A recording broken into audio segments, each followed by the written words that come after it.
prayer today? I can do that. Father, we're just grateful for a beautiful day today. We thank you for life. We thank you for health. We thank you for your word. We thank you for Greg and his all he has put into searching out the word. We thank you for his gift. And we thank you for the opportunity to receive from it. In Jesus' name, amen. Amen. Well, so we are on our third session. And just to recap a little bit, the first session we talked about how the Bible came together. We talked about the Old Testament and then the Septuagint, how important the Septuagint was, and then the New Testament. And then the last time we got together for our second session, we talked about translation principles. Who remembers what the 4 translation principles were?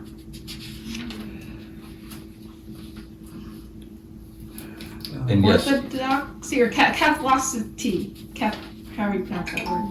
Isn't it? That sounds more complicated than that. I don't think there Where it were. had to be like all the church were commonly accepting it.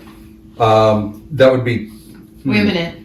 That would be something I've different. got it written down, First one's accuracy. but yeah. Oh.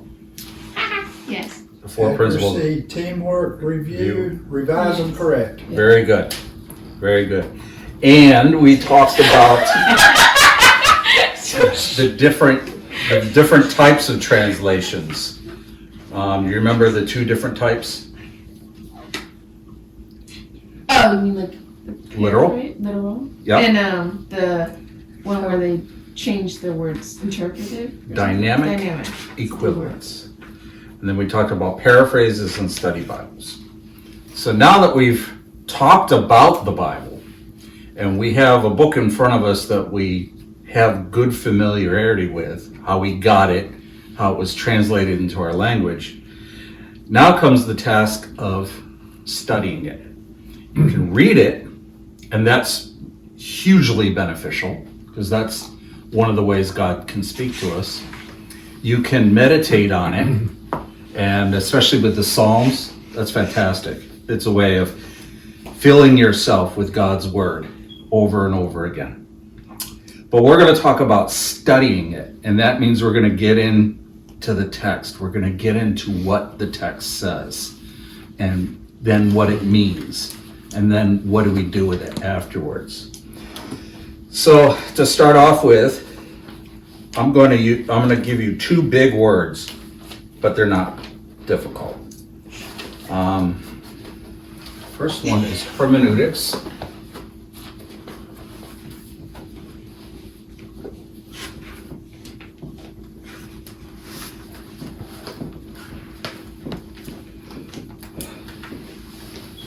Let me make sure I spelled that right. E-N-E-U. Nope, got those mixed up. E-U. Hermeneutics. Hermeneutics is the fancy word for the overall study of the Bible. So when you hear teachers and theologians talk about hermeneutical work, they're talking about deep Bible study. A part of and that involves taking in the history, the cultural aspects, the text itself, what may lie behind it in the original languages, all of that. And a part of hermeneutics is another word that you probably have heard.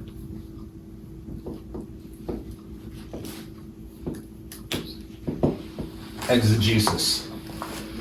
Have you heard that word before? Yeah. Okay. Exegesis is a part of hermeneutics. Exegesis means that you're exe meaning out, like exit. Jesus from the original. Exegesis. So you're taking out from it what the original text says. Now this is the opposite of another term, and this is something that we kind of want to avoid, and we want to make sure I spell it right.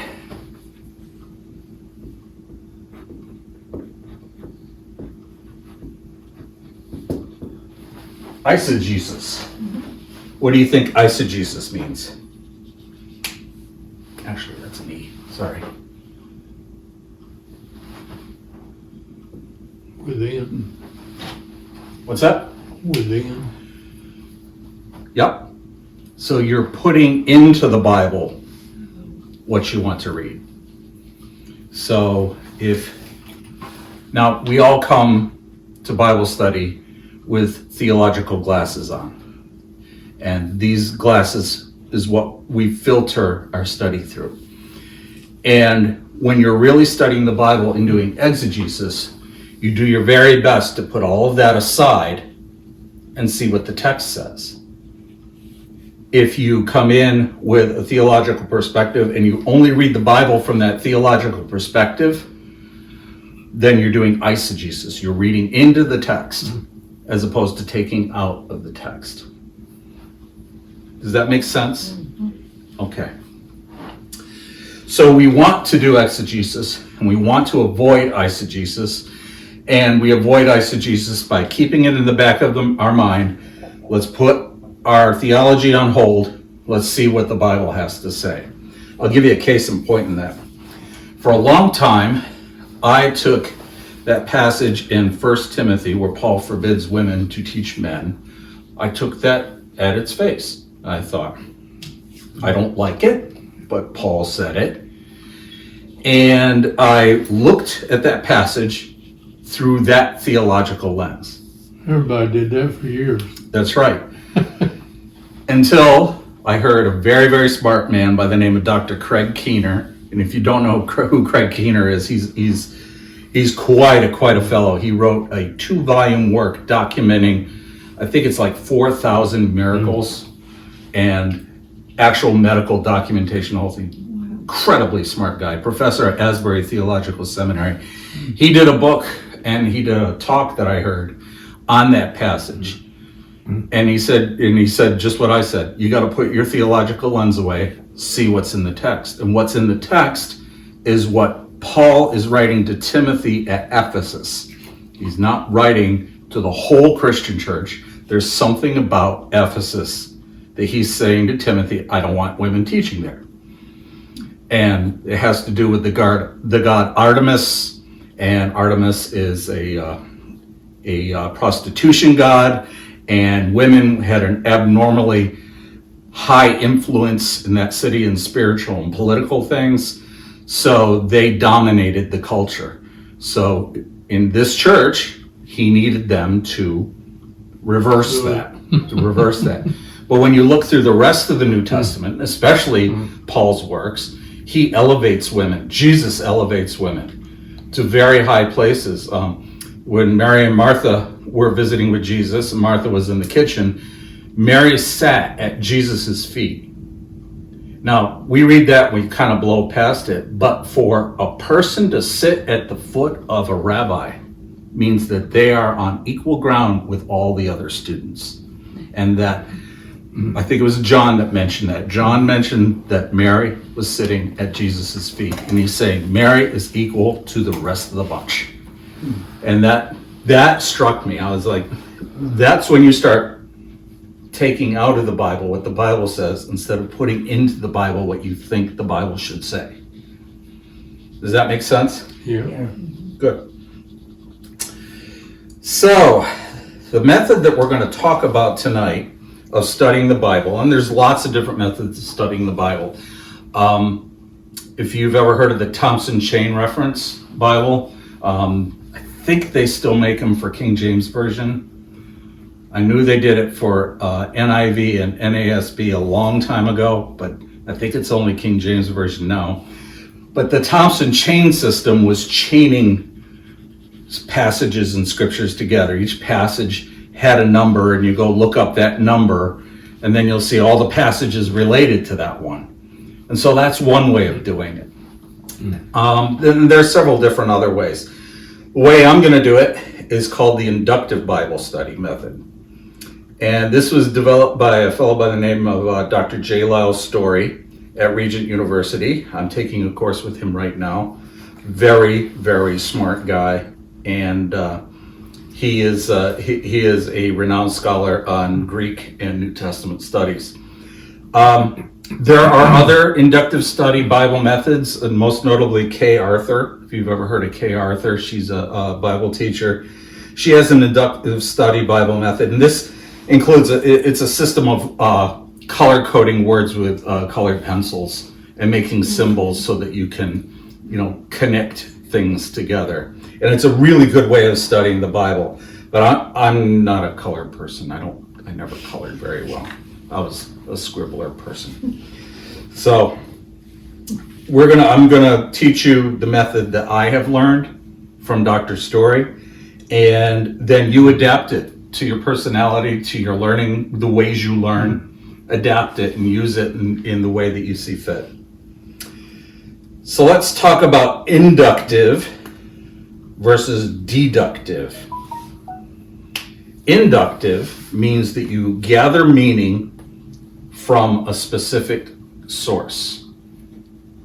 You are taking out meaning and knowledge from a specific source. What is the other side of inductive? Deductive. So that's when you think of like Sherlock Holmes or Miss Marple. Those detectives that do deduction, they form a conclusion based upon a variety of sources or clues. So you take in a whole bunch of different things and then you make up your mind on it. Whereas inductive means that you're going right to the source and you're getting the meaning of that source. You get the difference between the two? Okay. Nothing wrong with deduction. You use deduction when you're putting together bigger theological concepts, because you got to draw from many different sources with that. But what we're doing is induction, and we're looking just at the text to get the meaning out of the text. So there are three principal parts of inductive Bible study. The first is observation.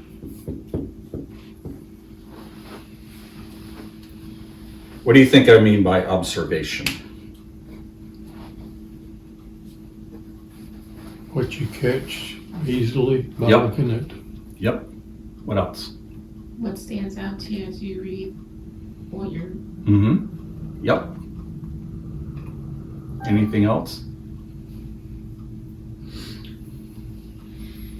The time and place it was happening? Yep. Very good.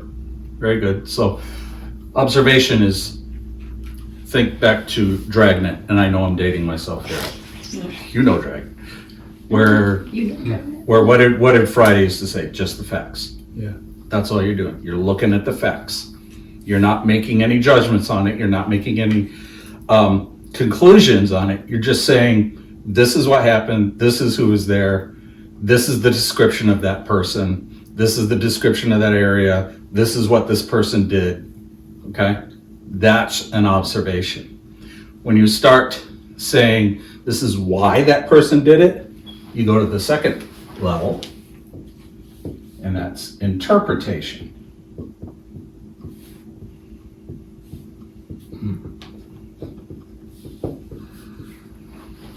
Okay?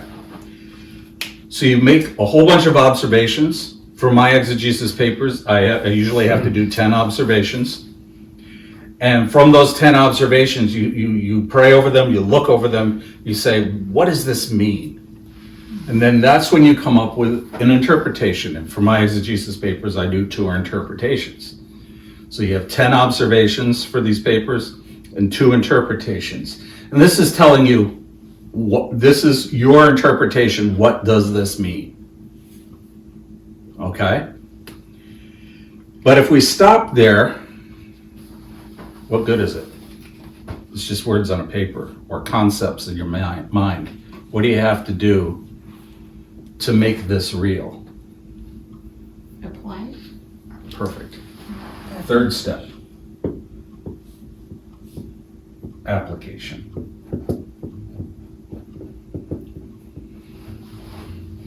This is how I look at the passage. This is what I see. These are the facts. I interpret it to mean thus.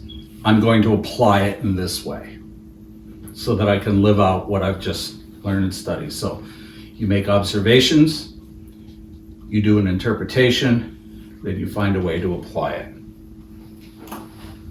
The source is just the text. You don't use anything else at this point. Secondary sources, such as commentaries, Bible studies, Bible dictionaries, all of that can be used in a summary of these three things. And it's always good after you've done this to then go to the other trusted secondary sources and check yourself. What does N.T. Wright have to say about it?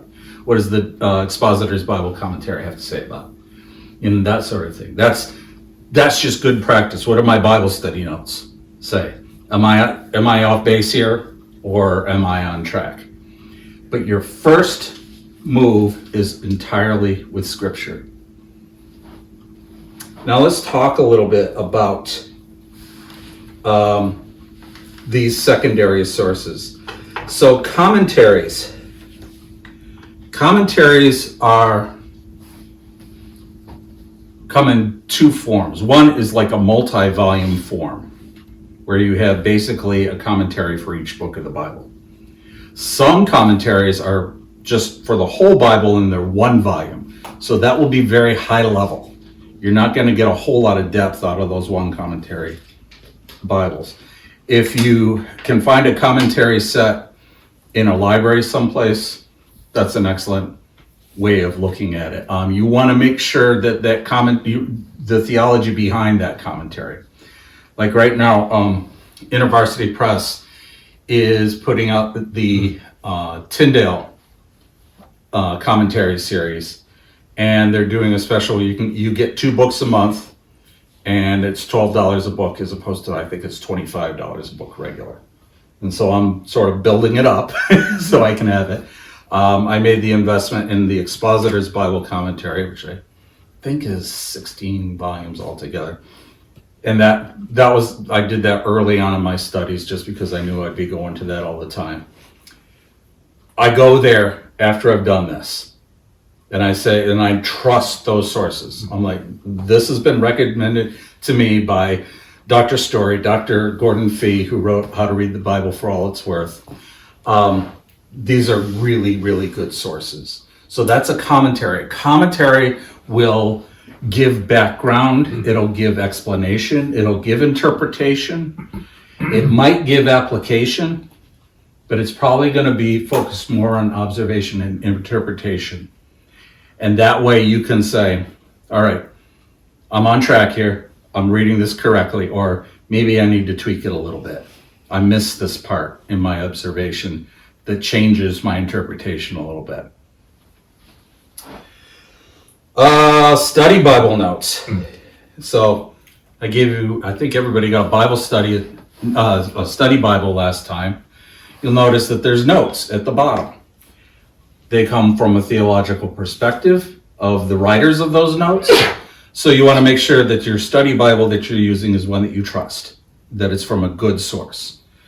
And those notes can be very, very helpful. Maps are very helpful, especially during your observations. Where is this place, Galatia, if you're studying Galatians? What was important about that region?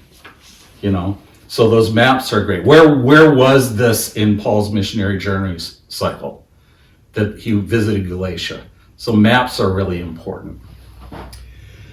Bible dictionaries. These are excellent sources. They're usually one volume, and you can look up words. If you get a good one, it'll give you the original language, the meaning of the original language, and what the current meaning is today. Because what a word meant then might be different today. So it will be different today.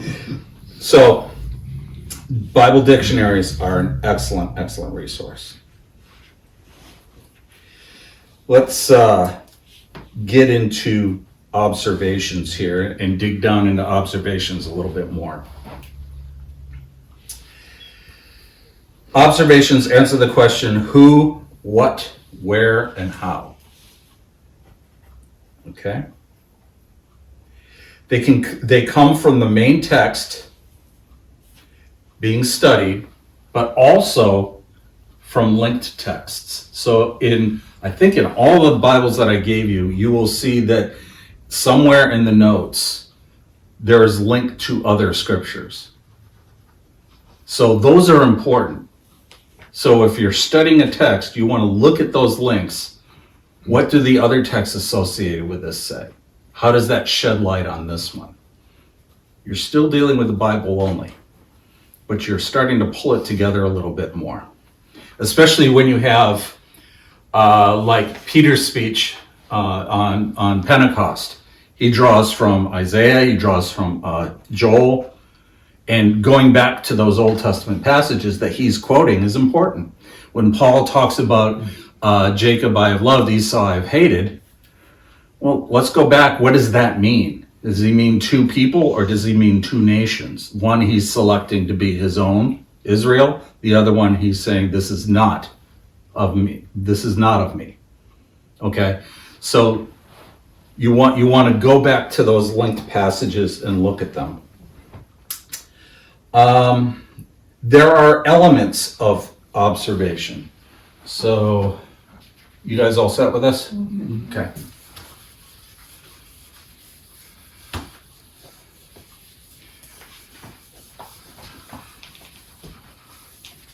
All right.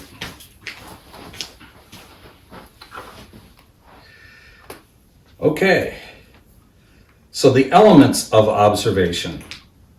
This is the raw stuff. This is what Dr. Story calls the raw stuff, the material that you use. So the first one is biography.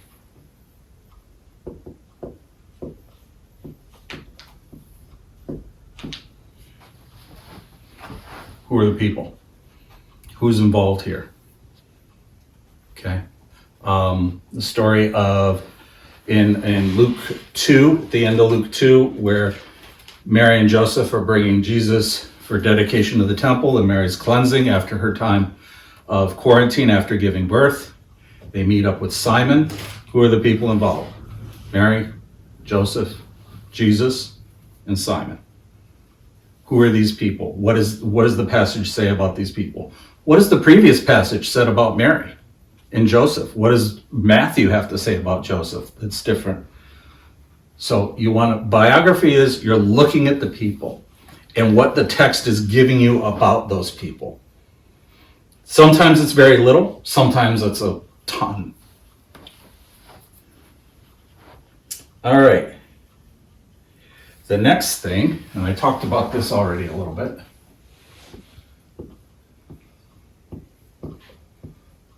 Geography. Where are they at? So, let's go back to Luke 2 again. They're coming from Bethlehem. They haven't gone back to Nazareth. They haven't gone to Egypt yet. But they're coming from Bethlehem, going to Jerusalem, to the temple. Those are all important things to remember.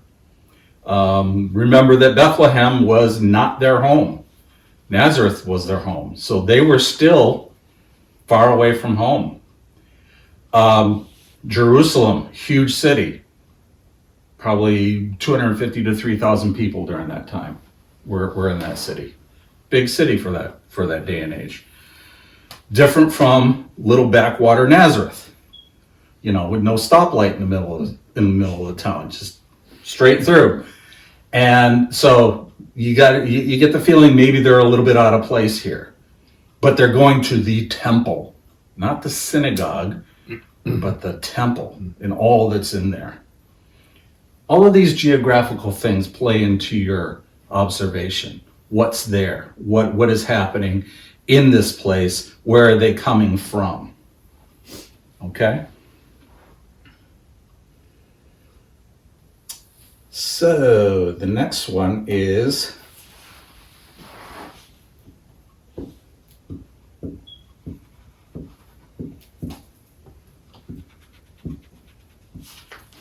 chronology.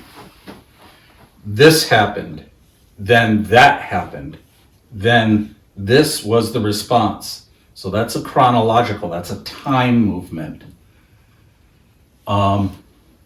When in Jesus' crucifixion, when they say at the third hour of the day that this happened, what does that mean to us? Where could we put that in our time so we can get an idea what time of day? So chronology is an important observation to make. The last thing is, not the last thing, second to last thing. History. What are the people's history? And what is the background history to the text you're reading? So let's say you're studying Galatians again, then you're going to be looking up in the chapters in Acts where Paul is traveling through Galatia and what happened there. You know, that's the history behind that passage. And the last thing is, and this is a little bit harder to see, but it's important.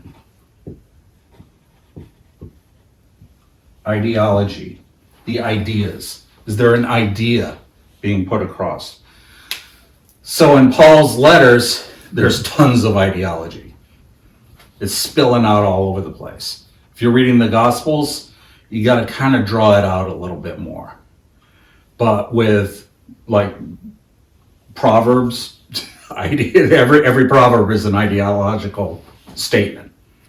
So these are the ideas. What's the idea that's being talked about in this? So that's the elements of observations. The last thing I want to talk about under observations is something called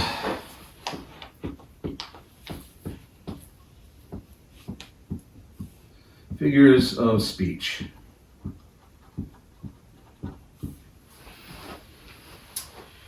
So figures of speech are ways of using language to describe something without saying what that thing is. So there's many different types, and I'll go through them quickly. An anthropomorphism. It's kind of like a metaphor, only you're attributing human characteristics to a non-human object. The stones will cry out. Do stones cry out? No. But is he making a point by using an anthropomorphism? You know, an inanimate object doing something human. So that's part of your observation. Is there an anthropomorphism there? An allegory. So the prodigal son, one big allegory on salvation. That's a story that it's an extended metaphor that is getting a meaning across. A euphemism, a polite phrase to describe an impolite subject. And there are a few throughout the Bible. And when you see them, they're kind of funny. I don't have any examples offhand, but a euphemism is there's an embarrassing subject there, and you're sort of taught like they knew each other. We know what that means. Wink, wink. You know. So he went into her tent. We know what that means too. So that's a euphemism. Next thing is a hyperbole. And you'll hear about this a lot, and Jesus uses hyperbole a lot, and it's an exaggeration. I think the one that probably comes to our mind with that was when Jesus said it's easier for a camel to go through an eye of a needle than for a rich person to earn their way into heaven. That's hyperbole. Of course, a camel is not going to go through a little teeny eye of a needle. It's impossible, but he's using hyperbolic language in order to describe that. So when you're reading the text and you come upon a hyperbolic statement, you recognize it for what it is. He's not saying that camels go through eyes of needles, but he's using an exaggeration in order to make another point. Does that make sense? Mm-hmm. All right.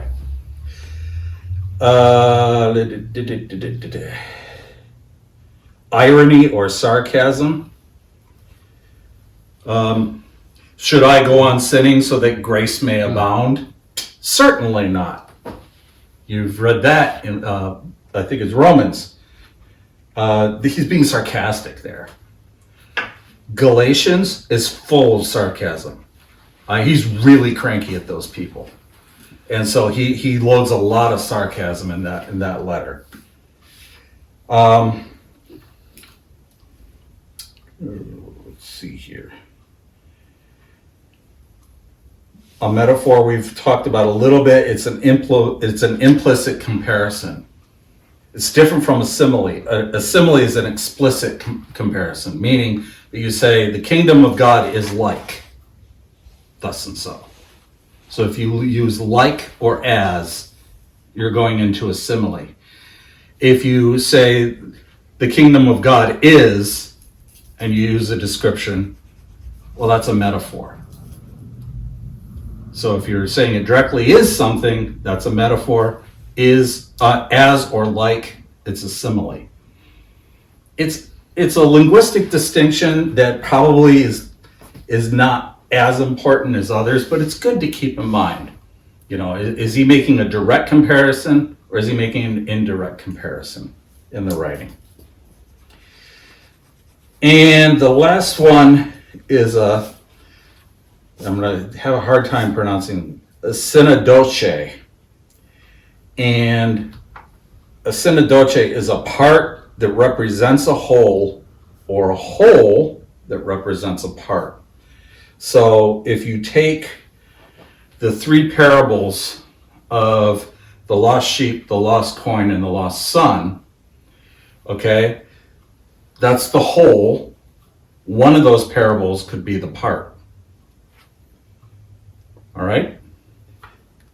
That's probably not as important as the other ones. I think recognizing hyperbole, euphemisms, allegories, metaphors, that's important. That's going to be important in your observational work. Now, the next part of observations I want to talk about,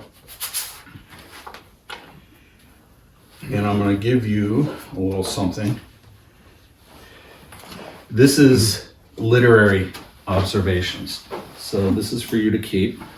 And I keep one of these at my desk.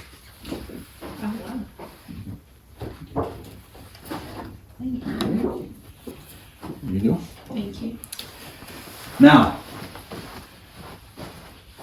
you have several things on this piece of paper, on this laminated sheet in front of you. At the top, you'll see we got the elements of our observation, the raw stuff: biography, geography, chronology, history, ideology, emotions. Underneath that, you have a bunch of different literary styles: cause and effect. If I do this, then this will happen. Cause and effect. Climax. Coming to the cross. After, with the passion, climaxing with Jesus on the cross. Comparisons. Complementation. Two paired items. You see this a lot in Proverbs. Comparing themselves to each other to make a point. Continuity, contrast. All of these right here are part of your observations from a literary perspective. What is the literature of the Bible saying? Now, below that you see a table. And that has a whole bunch of connective words. So if you see the word but, there's a contrast. But God. This is happening, but God. So there's a contrast. Something different's going to happen from what's been stated before. So also, that could be a comparison of two things. It could be a cause and effect. I do this, so also this will happen. Okay? So you are looking for these words. These are important words, and you probably want to highlight them in some way so that you can start putting together these observations and start putting them to the literary functions above. Now, below that are all the different figures of speech. And then below that, there's some observation categories and interpretive questions, which we'll get to in a second. Observation categories, don't worry about those. That's more academic than anything else. But I think that these words in this table is really helpful when you're studying the Bible to start putting together what the text is saying. Does that make sense? Okay. All right. So now we're going to do observations. We read a passage, and we have a journal or a notebook or a piece of paper, and we just start writing them out. And I will pass this out. This is what my academic observations look like, and I do not expect that you, I'm not teaching you to do exactly what I'm doing. I'm just showing you as an example of what it can look like. If this is a way that you think would be beneficial, go ahead and use it. But it's a little bit academic. Thank you. There you go. So you notice with the observations, I'm numbering them out. And I'm using full sentences.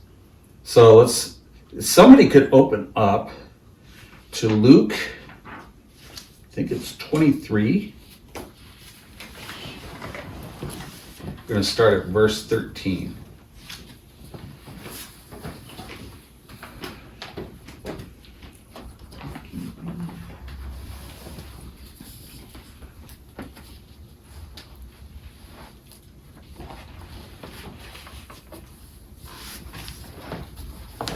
Somebody have it?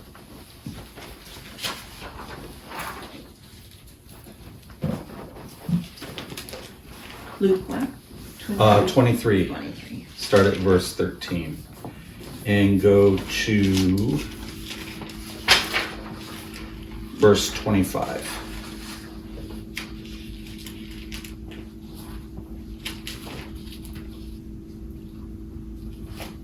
Luke 22:13. 23, 13 through 25.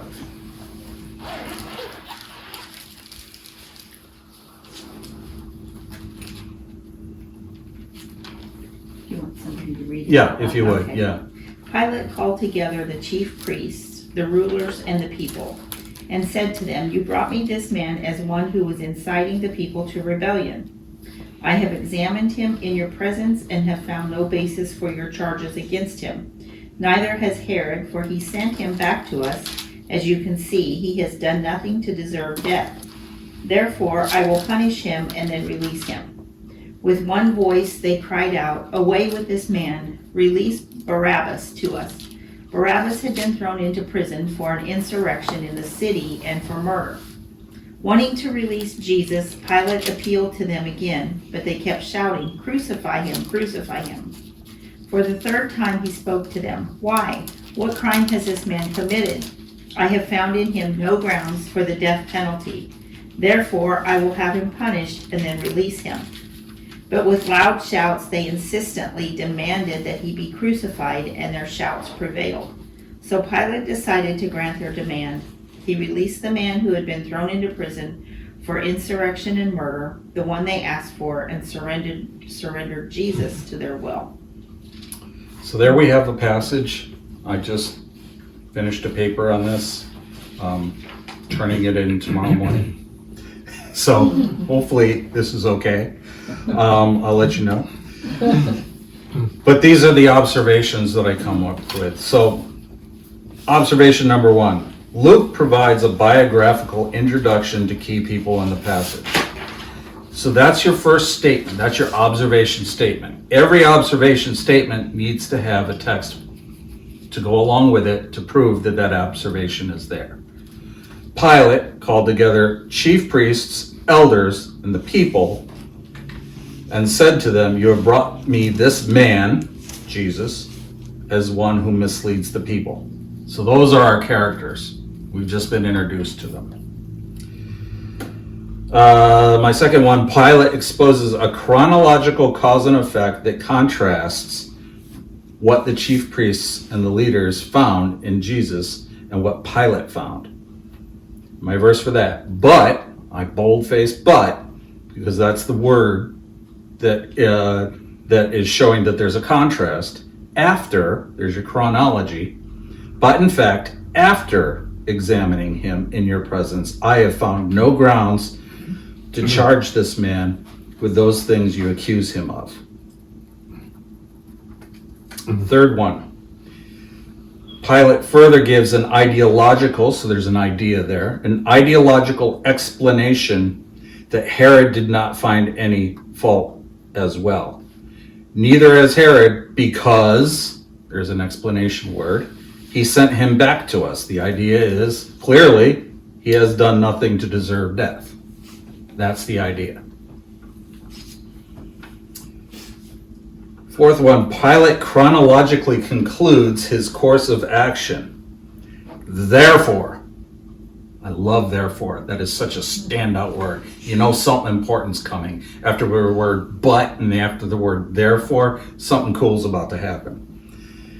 Therefore, I will have him whipped and then, so there's your chronology, release him. Fifth, the people in a chronological cause and effect, so we're dealing with a time issue and something is causing another thing, react to Pilate's decision. Then, there's your chronology, they all cried out together, "Take this man away, release Barabbas to us."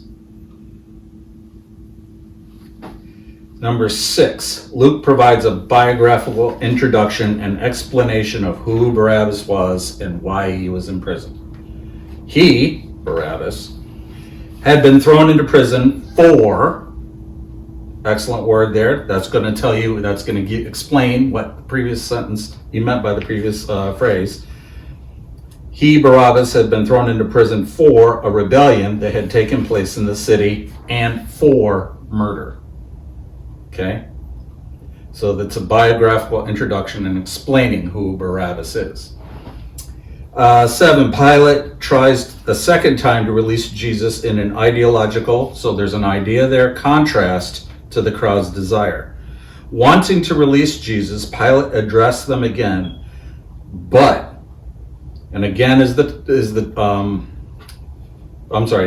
wanting to release Jesus is the idea. That's the idea he has. But, there's your contrast, they kept shouting, "Crucify him, crucify him." That's their idea. His idea is, I should let him go. Their idea is, crucify him. These are contrasting ideas. Number 8, in a chronological procession, Pilate attempts one more time to release Jesus. So a third, whenever you see number, you can think chronology. First, second, third, there's something in chronological order there. A third time he said to them, "Why? Why has this man done wrong? I have found no grounds for," there's your progression, "the death penalty." Pilate chronologically concludes, and I need to boldface chronologically concludes, his course of action, again, therefore, important conclusion, I will have him whipped and then, there's your chronology, time, I'm going to whip him, then I'm going to release him. What do you guys think about that? So that brings us to our 10th one. Luke narrates an ideological contrast between Pilate's desire and the crowd's desire, leading to Pilate's actions contrasting his own desire. Okay, but there's your contrast. They kept the pressure, demanding with loud voices that he be crucified. There's their idea. So Pilate decided to grant their demand and release the one they were asking for, who had been thrown into prison for rebellion and for murder. But, so here's your contrast. Barabbas is released, but Jesus was handed over. Do you see how these observations work? You're taking the raw stuff of biology, chronology, ideas, geography. There's not much geography here. I didn't use any geography here, but you get the idea. Take that raw stuff and then you put, what is the connection to that? And that's where that chart of words can help you start putting that together. Before I move off of observations, any questions, any comments? Just that this would vary depending on your translation. Yeah, definitely, Yeah. definitely. And so, I usually stick to one translation to start with, but then when I start going to my interpretations, I might go to a different translation. Is there something different there? Right. But I'll stick with one. I usually use the Christian Standard Bible. It's a great translation, easy to read, very accurate. And then I'll go to the NASB if I'm looking for a little bit more literal way of saying it. What's the more literal way of this passage? So that could change. Also, you could read this passage and not come up with these 10 observations. You can find your own observations. In fact, I think if you were to read that passage again, you could probably come up with 30 or 40. This is the great thing about Scripture. It's inexhaustible. You will never run out of stuff to get from it. You can attack this passage 3 different ways and come out with 3 different ideas that are all coherent with what's being said. Does that make sense? You're not contradicting by having different ideas, but you're getting the fullness. People don't understand that, getting a lot of arguments. Well, yeah. People get so caught up in the how question that they forget that that question is more important. That Christ atoned for our sins is the important thing, and every Christian in the world believes that. How he did it is what gets us all our underwear in a bunch, because I believe in Christus Victor atonement theory. Well, I believe in this kind of atonement theory. They're all interesting, but who cares? Christ died for our sins and atoned for our sins. That's that question. The how question is part of our observation, part of our interpretation, and we can have very spirited discussions over coffee over these things. But they're not a denomination for and then we have denominations, yeah. So that's observations. Let's go on to interpretations.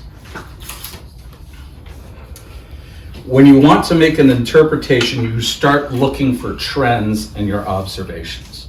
What are some things that are standing out here? What are some trends that are happening? In this passage, Pilate wants to let him go. He tries 3 times. He offers them a solution. I'll just whip him and turn him back to you. What do you think? No, crucify him. All right, I'll put Barabbas up. He's a murderer. He's an unclean person. He is a vile sinner. This guy's done nothing wrong. Surely they're going to choose Jesus over Barabbas. Nope. So you see these trends developing in this passage. And so when you're seeing these trends develop in the passage, then your observations should start to answer a question about the text. What does Jesus mean when he says? Where was God during this event? What role did the Holy Spirit play in this scene? You want to answer a question in your interpretation. So you write out your interpretation of the passage. You state your question, then you write out your interpretation of that passage. And you should have at least 2 interpretations that answer 2 questions. you can come up with a ton of questions. But at least have two. So in mine, my first interpretation question is, why would the chief priests, leaders, and people want Barabbas released over Jesus? Here's where I'm going to bring in just the text and my interpretation of this text. The Lucan narrative has brought us to the critical moment of the gospel. Jesus has been arrested by the religious elite, has stood trial before them. He plainly reveals that not only is he the Messiah, but equal to God. That Jesus should die has been decided weeks or months, maybe even earlier than that. But with the new declaration of God equality, his death must be immediate. So this is taking from the passages before this one. This is where you want to get the context of this passage. You want to read what's before. You also want to read what's after, so you can get the context of where this passage lies. That's going to be important in your interpretation. But there is a problem. They are not allowed to kill a man. They could kill a woman, no problem. And, when they bring the woman caught in adultery, they had no problem with going ahead and stoning her. But a dude, that's different. But that didn't stop them from stoning Stephen in Acts 7. They were playing a little fast and loose there. Also, there would be some sympathy for Jesus still in the city. Remember, this is a orchestrated crowd that's before Pilate. There's probably still a bunch of people who remember what happened with Lazarus, who remember this healing or that healing that happened, who have a lot of sympathy for Jesus. So they don't want to seem like they have blood on their hands. So their solution was to turn Jesus over to the Romans and let them do the dirty work. The Roman prefect is not cooperating as the Jewish leaders were hoping. Pilate questioned Jesus and found no fault in him. Instead of freeing Jesus, Pilate sent him to Herod Antipas, governor of the Galilee region. Jesus didn't even give Antipas the time of day. He didn't even talk to him. And Herod asked him all kinds of questions. He wouldn't say a word to him. Gave him talk to the hand. When Jesus came back to Pilate, this put the prefect in a bind. He was juggling an innocent man's interests, yet needed to keep the political peace with some powerful Jewish religious elite. So these Jewish leaders held a lot of power, and they could whip up a crowd in no time. They're demonstrating this right now. And in Pilate's mind, he was juggling an innocent man's interests, yet keeping the political peace with some powerful Jewish religious elite. Pilate's solution was to offer to release Jesus or Barabbas, a murderer. In Pilate's mind, surely they wouldn't choose a murderer over an innocent man, and he was wrong. Being a Roman pagan, Pilate didn't understand blasphemy. That's key. He didn't understand blasphemy and the significance for the Jewish leaders' accusations of Jesus. To equate oneself with Yahweh was the worst form of idolatry that can never be tolerated. For the Jewish leaders, egging on the selected crowd before Pilate, the decision was easy. Barabbas was set free and Jesus should be crucified. So that answers the questions, why would they hand Jesus over to Pilate? That comes straight from the text, straight from my observations. The second one I have here, why did Pilate give in to the mob's demands? Okay, so Pilate has a lot of authority over the crowd. He can do whatever he wants. If they get too unruly, he sends in a whole bunch of Roman soldiers and it gets dispersed. Well, he's juggling a lot of things here. As stated above, Pilate was in a bind. Now the situation was worse. The crowd had chosen a known murderer and demanded that Jesus be crucified. Pilate's solution this time was that he should have Jesus flogged, a brutal form of torture that few survived, and then released. 3 times Pilate tried to have Jesus released. Each time the crowd shouted louder for Jesus' crucifixion. Now at this point, Pilate could have released Jesus. He could have. He had the power to do it. It was in Pilate's authority to judge as he saw fit, but this scene is far more complicated. For Pilate, keeping the peace was the most important thing. You don't want news getting back to Caesar that you can't control your people, because there's 9,000 people waiting to replace you. Everybody wants his job. He's got to keep the peace. There were rebellions and seditions all throughout Palestine. You heard of the Zionists. Simon, one of Jesus' disciples, was a Zionist. We believe Judas was probably a Zionist. So this form of rebellion was all throughout Palestine. And the Pax Romana, the peace of Rome, the Pax Romana was stretched very thin. Pilate could see a riot on his hands, and if a riot broke out, then he would have to act by sending in troops. More innocent people would die. And for Pilate to keep the peace, one innocent man had to be sacrificed on the cross. So those are the two interpretations that I have. Any questions on interpretations before we move to application?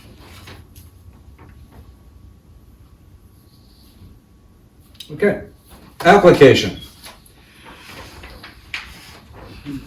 We're going to bring this forward to 21st century America. We're going to read through our interpretations, and we're going to ask the question, how can I apply this? And then you write that out. So I'm going to leave that to you folks. Take these two interpretations. How would you apply those interpretations? How would you apply them in your life?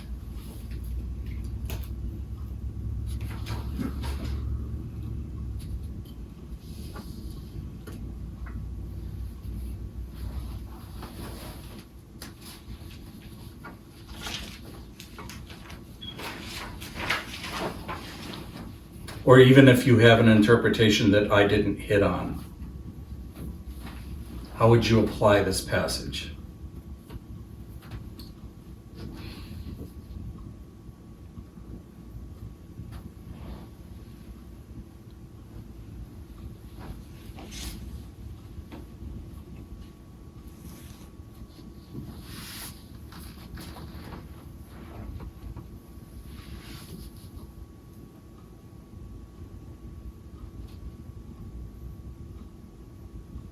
Okay, I'll go see if I can call it mine. Oops, no, I don't. Go ahead. Guess I would say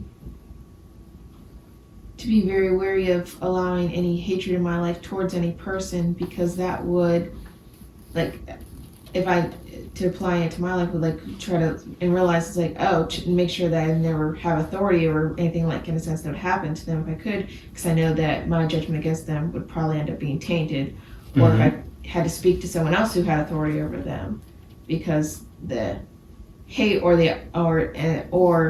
some idea that I dislike, some kind of negative thing about them would cause me to potentially have injustice to happen through me. That's excellent. That's excellent. Good. Good. What's your Wi-Fi? I want to get online so I can call it my. I forgot to print those. It's, is that a piece of paper? Yeah, thanks, Stephanie. No, she knows where it's at. Any other Knows everything. When any I'm other losing, I always call interpretations her. you might have? You mean applications or? Applications. Sorry, applications. Yeah.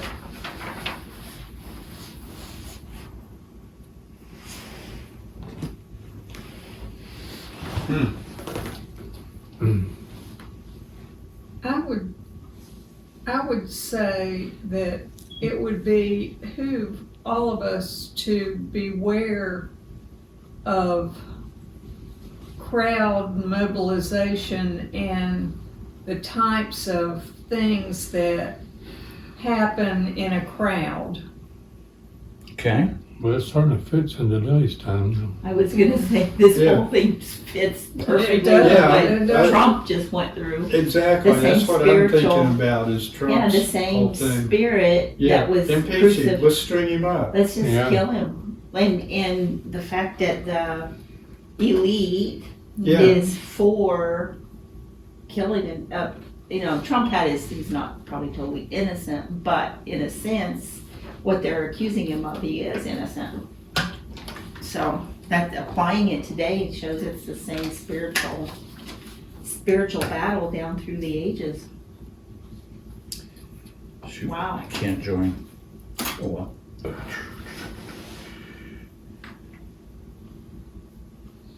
me get to my application. All right. Any other applications that you can think of? Sort of yes, but sort of no. Okay. So Pilate, and also I think and the high priest both mentioned how it's better one man die than a bunch. And we know that it was wrong for them to kill Jesus. We also know that he needed to die. But it's kind of a common idea to think that, well, it's okay if you get hurt because the rest of us won't. One person Right. rather than the best, but it's still wrong. Mm-hmm. So I guess taking from this knowing is like, yes, Jesus was supposed to die, but it doesn't change the fact that it was still wrong. So we should make sure to avoid doing that. Mm-hmm. That each person still deserves justice. Yep. That's a great takeaway from that. That's a Yeah, great that's good. takeaway. And you got to remember, throughout the passion scene, who was in control? Jesus. He could have called the angels down Could have. like that. He was in control. He told Pilate so. Mhm. You don't have your authority but by Yeah. the living God. So when we see people suffer under injustice, we need to we need to see Jesus in that. Because Jesus suffered injustice. He was innocent. They killed him.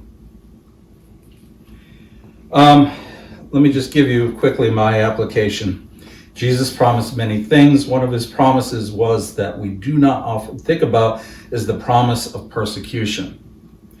John 15:20 states that, remember the word I spoke to you, a servant is not greater than his master. If they persecuted me, they'll also persecute you. That's a promise.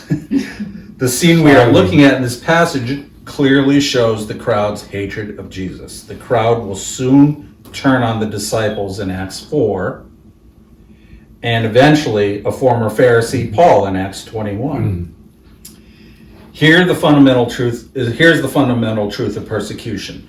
Righteousness in the face of evil is hated.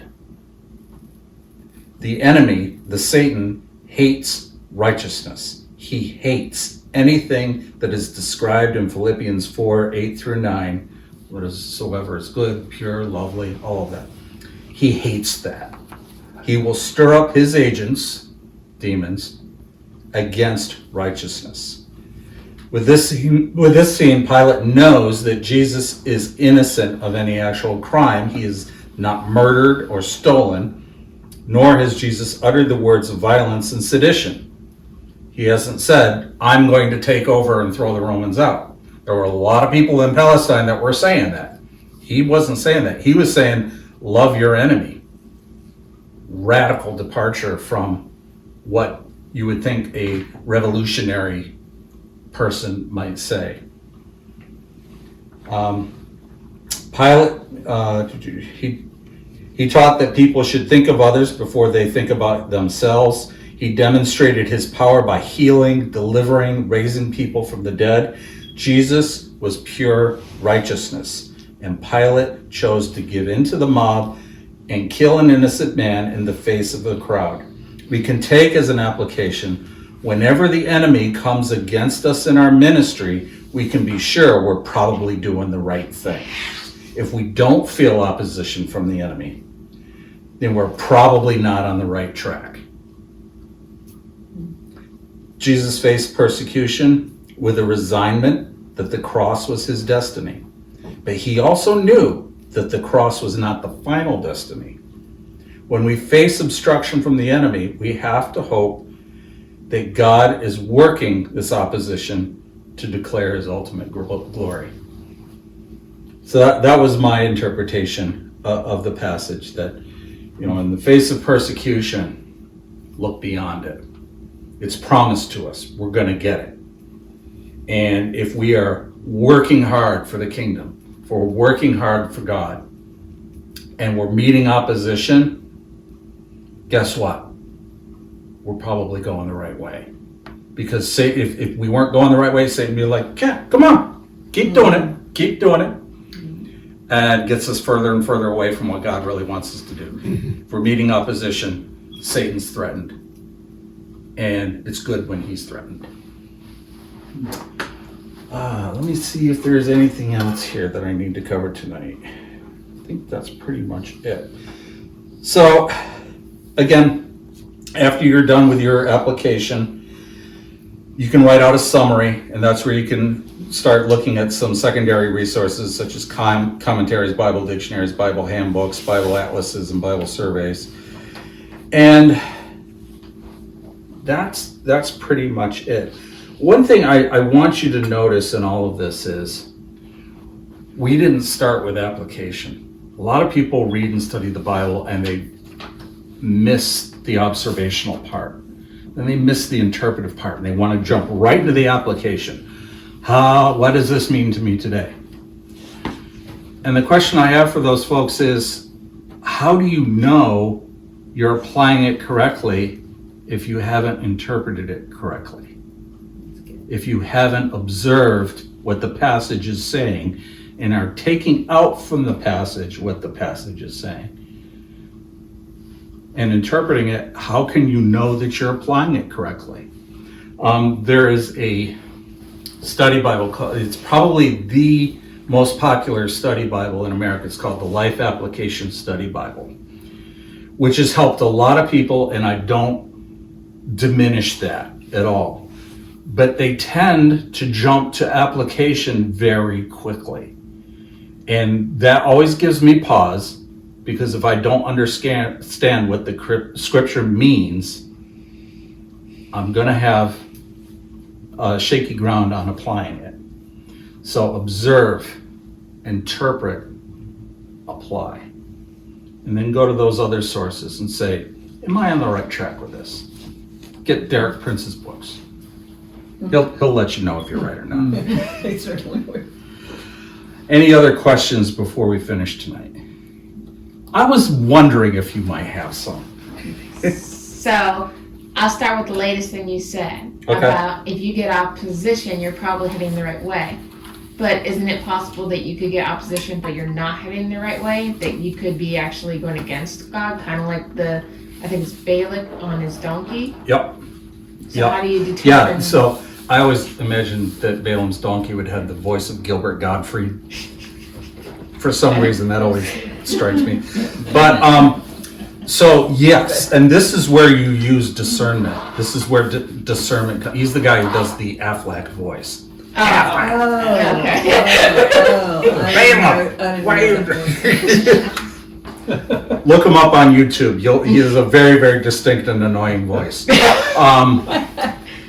But this is where you use discernment. And this is where you use your fellow Christ followers, your brothers and sisters. Say, I'm meeting this. How do you see this?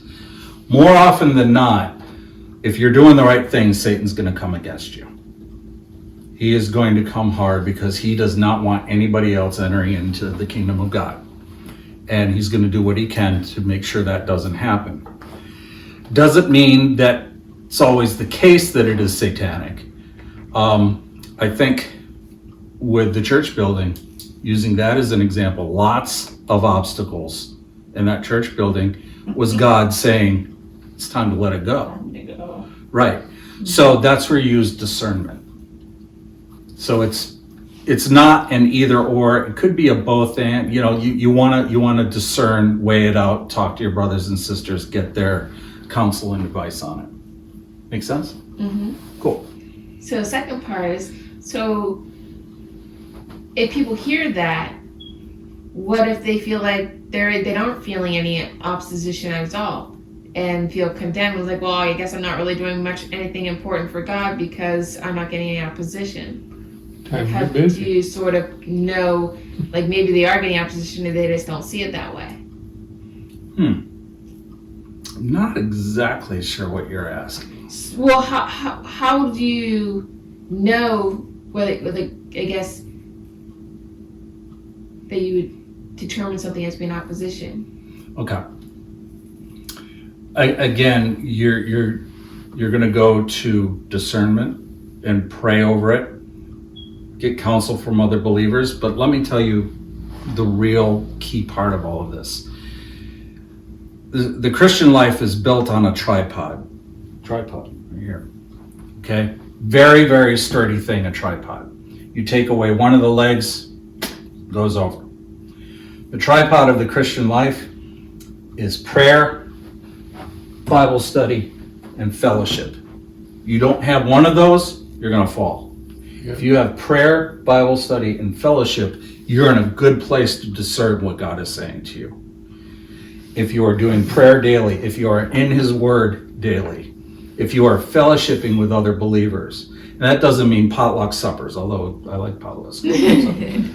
It means sharing life with other believers. You can then discern, well, what is God telling me through this circumstance? Is it something I'm doing that I need to stop doing? Or is it opposition coming from a satanic force that we need to pray about and dispel immediately? You know, it's not an easy answer. It's a bigger answer than I think maybe you were thinking about, but that's really the way I see it, that you need to be well-grounded and discerning over the circumstance. Anybody else have anything to add on that? I don't know. You just pretty well know. We were A lot out of there quite a times. few years, and either we were doing it all wrong, Yeah. or we did most of it right. Yeah. Because we had some opposition, and it usually was anything new that was introduced, in particular, anything, any fresh revelation or anything. Yeah, tradition can be a great satanic tool. But I think there's times and seasons too, Bethany. Right. So there's times that you're not going to have opposition, but you're doing God's will. Yep. I mean, I don't know, I think the Lord the last few days too has, He uses opposition to build our character. So one of the things that I've always, looked at is if there's opposition in an area, it's usually an area that I need to change. So, there's different, it's like Greg said, being in fellowship with one another, then you can see that. But usually when you get that area changed, you don't get opposition there. It's usually, then there's something else. So God uses, like what he's saying, look beyond the opposition and to see what God's will is. And that's kind of what I think, what you're saying is somebody saying, well, I don't feel any opposition, so I must not be in God's will. And I can understand that, and sometimes they do need to maybe check, but there's times and seasons that you may not have a lot of opposition, but you're doing God's will. Your opposition So- more often comes in the beginning of something, Right. in the beginning of a stage. Just like when Jesus, or anything that Jesus did, or anything that had to do with the child being birthed. There's always something coming to devour the child. Yeah. And that's the way it is when God, you feel like speaks to you to step out and do something, and then the opposition hits. That's usually the enemy trying to devour the child. And, Any other questions? Why does Come this Bible miss verses? Why It is has that? 16 and goes to 18. There's no 17. There should be a note down there. Look and see if there's a note for that verse. Usually it's because it wasn't in the older manuscripts. Okay. It'll say newer manuscripts have this verse, but older manuscripts do not. Okay, I'm used to them usually including the verse and saying they Yeah. exclude. I'm like, Yeah. it's like, Right. you skipped. Yeah. It does. Yeah, it That's does. why I was looking at your Some thing, it's Bibles like do that. 14, 15, 16, 18. Where's 17? Where's 17? Good. Any other questions? Yeah, that's better. Anything else? Okay. You Oh, go ahead. said that they don't have an issue killing women, but they have an issue killing a man. It was the Roman law. They had no problem killing Jesus, but it would be against the law for them to do that. They would be breaking Roman law. So the Roman law was you can't kill men, but you Right. can kill women. Yeah, women were property. Okay. So I just wasn't quite sure with like what you were saying. So it's like, wait a minute. Right. But yeah, they were overcome with the whole Stephen thing. Yeah, women were. That makes A good Jew woke up every day and said, "Thank you, Lord, that I'm a Jew. Thank you, I'm not a Gentile, and thank you, I'm not a woman." Mm-hmm. That was an actual prayer that they, and a lot of Hasidic Jews still pray today, which is Wow. disturbing. But if you think about it, it gives you context to the radical way Jesus talked to women. Think of the woman at the well. Yeah. I mean, that is scandalous. He was talking to a Samaritan, first of all. Dirty, no good, half-bred Samaritan. And a woman. But here he is showing the absolute loving chesed kindness to this woman and showing her salvation. And she's the first evangelist. What does she do? She goes to the town and tells everybody about Jesus. What do evangelists do? They go to towns and tell people about Jesus. So the first evangelist was a woman. So that's just that's a little extra for tonight. You don't have to pay any more for that. That's good. These thingies under Yes. the 6 thingies that you wrote there. Yeah. Is there a name for them, or are they just Yeah, literary connections, okay? Oh, and that's why they call them literary relationship. relationships. That's what I meant. Yeah. Oh, okay. Literary Okay, relationships. that makes okay. Yeah. May I ask you questions that don't relate to what you said today? Sure. Okay. So Look at you, full of She's questions. been thinking. She's had several weeks. And I reserve the right to say I don't know. yes. Does that work? Yes. So as far as I understand it, commonly, you know how there's the tablets. Mhm. There's considered the 10 Commandments. Right. Wasn't it not just the 10 Commandments that God wrote on there? Because it mentions like the 10 Commandments and this covenant and stuff. Yep. So the 10 Commandments are the underlying principles behind the entire Torah. And it starts off with love the Lord your God with all your heart, soul, mind, and strength. The Shema in Deuteronomy 6:4. That is first and foremost in everybody's mind. And the first commandment is what? I am the Lord your God. You will have no other gods before me. None. I am it. Second commandment, you are to have no idols or graven images of other gods. So the 10 Commandments sets up, and the first 4 commandments are all about our relationship with God. The last 6 commandments are all about how we relate to each other. We don't steal from each other. We don't murder each other. You know, that sort of, we don't get jealous over what Alan's computer. I shouldn't be jealous over that computer. You know, so all of that. So the 10 Commandments is the foundation by which the rest of the law is built. So, but like isn't it true that the actual like tablets that Mhm. God had written, it Right. wasn't just the 10 Commandments? See, that's kind of lost in Scripture. We're not sure. Yeah, we're not sure exactly what it all looked like.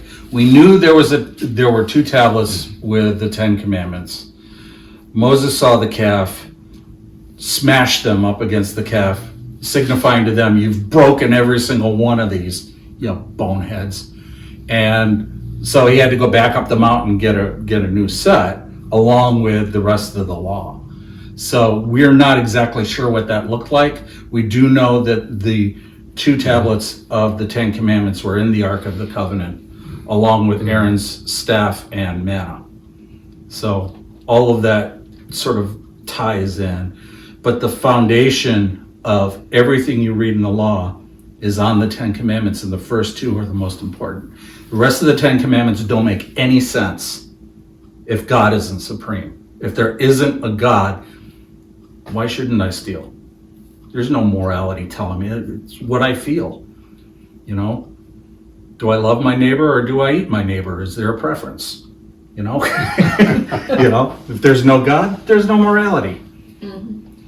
There's also in Exodus, when God was up on the mountain, at different times, God told him what to tell them. He gave him commandments. Yep. And Moses came down and told them these things, these different ordinances. And you know, there's one place where all the people listened to what he says and said, yeah, we'll do these. We'll do what the Lord says. And then they forgot about it. Yeah. It's like, Slipped their mind. okay, Aaron, write them down or something. You know, somebody needed to. So some of it could have been oral Yeah.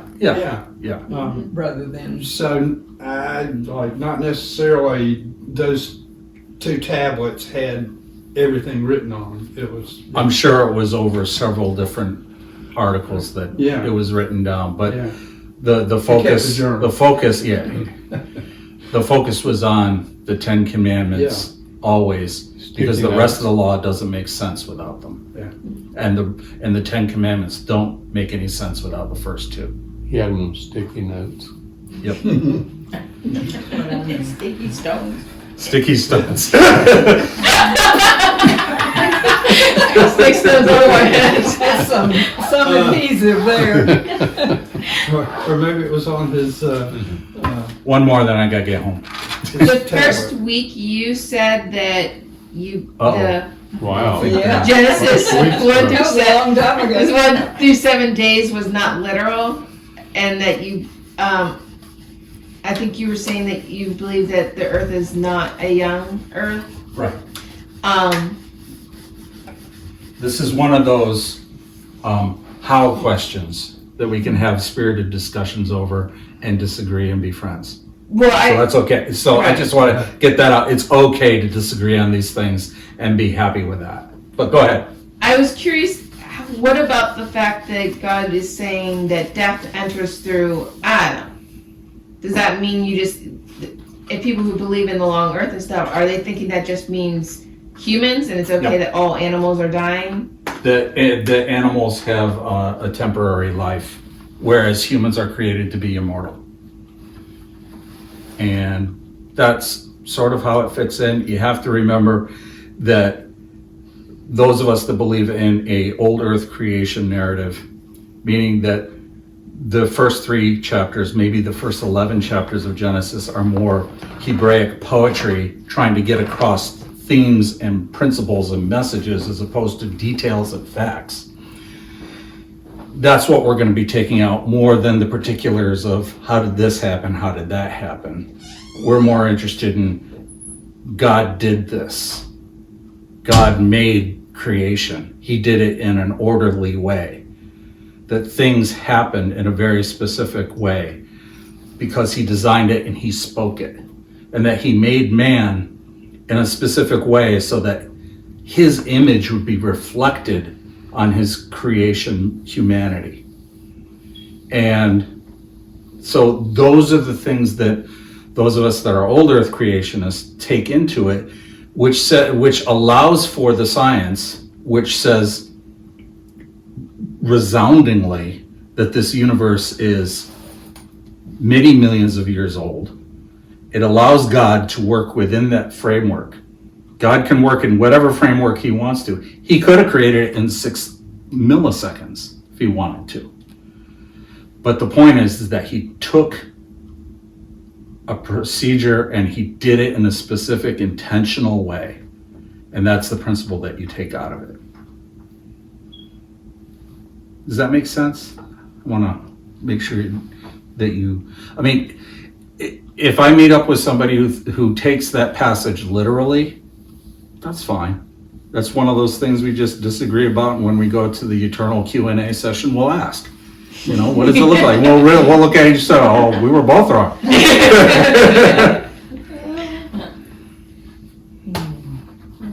One thing I've wondered about, or thought about, is if Adam, when Adam was created, okay,